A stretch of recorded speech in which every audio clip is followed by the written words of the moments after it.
भारत बंद का कॉल था। ये कॉल दलित सेना की तरफ से था। यह विपक्ष के नेताओं के समर्थन का कॉल था।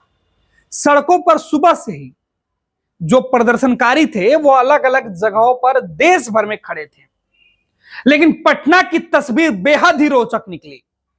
बंद समर्थकों पर यह आरोप लगा कि पुलिस की ब्रिकेटिंग को उन्होंने तोड़ दिया, तो पुलिस ने बल प्रयोग करते हुए लाठीचार्ज किया। अब पुलिस का ट्रेनिंग देखिए या पुलिस की गुंडागर्दी। इन तस्वीरों के माध्यम से हम आपको बता रहे हैं कि भारत बंद में गुंडागर्दी किसने की। ये गुंडागर्दी करते हुए बिहार पुलिस के जो पदाधिकारी हैं, बिहार पुलिस के बल के जो जवान हैं, ये उनकी तस्वीर है। पुलिस बल के जो ट्रेनिंग होती है, इस ट्रेनिंग में शायद इन्हें इस बात की ट्रेनिंग दी गई है कि बंद समर्थकों के नाम पर जिसे मन चाहे पीट दीजिए। लाठी हाथ में मिली है तो बस मौका चाहिए, आप पीटते रहिए। टेम्पू का शीशा फोड़ दिया गया, लाउड स्पीकर तोड़ दिया गया। अक्सर यह आरोप लगता रहा है कि पुलिसकर्मियों के साथ बंद समर्थक धक्का मुक्की करते हैं, उनके ऊपर पथराव करते हैं, लाठी डंडे चलाते हैं, तो पुलिस को बाध्य होकर प्रदर्शनकारियों को, भीड़ को, जो प्रदर्शनकारियों की भीड़ होती है उसे हटाने के लिए लाठी का सहारा लेना पड़ता है। लेकिन आज तो गजब हो गया। बहुजन समाज के जो लोग हैं, जो दलित समाज के लोग हैं, जो बहुजन समर्थक है, वो सड़क पे उतरे हुए थे और उनके ऊपर पुलिस का जो आज जो गुंडागर्दी है वो सीधे तौर पर दिखाई पड़ रही है। ये पुलिस बल के जवान है जिन्हें ट्रेनिंग दी गई है कि लाठी कब, किसे और कैसे चलाना है, किसके ऊपर मारना है, लेकिन इन्हें ना ट्रेनिंग की कोई भी सिखाई हुई बातों का आज स्मरण रहा, याद नहीं रहा। इनको तो बस लाठियां चलाना था, चाहे वो किसी के सर पे लगे, किसी व्यक्ति के गिरने के बाद वो बार बार रोकने के बात करे, रोकने की गुहार लगाए। लेकिन पुलिस वाले जैसा लग रहा था कि कोई रण में उतरे हुए जो बड़े वीर हैं, जो अपने शत्रु पर टूट पड़े हैं। यह वीरता बिहार पुलिस के किसी अपराधी के सामने नहीं दिखता है।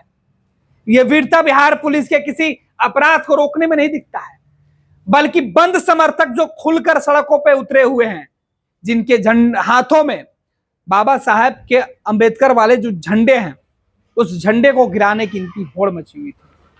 देखिए किस तरीके से, हम वीडियो नहीं दिखा सकते हैं लेकिन हम तस्वीरें आपको दिखा रहे हैं। इन तस्वीरों में देखिए किस तरीके से जो लाउड स्पीकर होता है, भीड़ को नियंत्रित करने के लिए, अपनी बातें रखने के लिए, जो आंदोलनकारी थे, जो अपनी बात सरकार तक पहुंचाना चाहते थे, उस बात को पहुंचाने के लिए जिस यंत्र का इस्तेमाल किया जा रहा था, उस लाउड स्पीकर को कैसे पुलिस वाले डंडे मारकर तोड़ रहे हैं।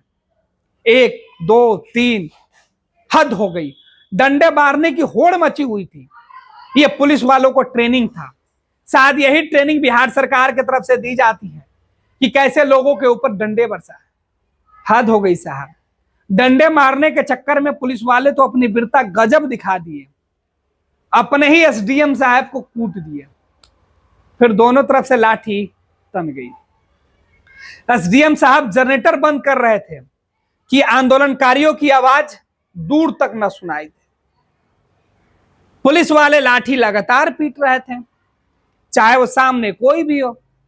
ऐसे में एसडीएम साहब पुलिस वालों के डंडे के शिकार हो गए। बेचारे खुद पीटे तो कहने लगे, अरे मैं कौन हूं तुम्हें पता नहीं है। उनके सुरक्षाकर्मी ने तो लाठी उठा दिया दूसरे पुलिसकर्मी को पीटने के लिए। मामला तनावपूर्ण हो गया, पीछे मीडिया के कैमरे ने कैद कर लिया और ये तस्वीर अब देश भर में सोशल मीडिया पर वायरल हो गया। ये तस्वीरें डालकर पूछा जा रहा है कि प्रदर्शनकारियों को पीटने के चक्कर में अपने ही लोगों को कूट दिए पुलिस वालों ने। एसडीएम साहब की पिटाई का मामला है, खूब हाय तौबा मचा हुआ है।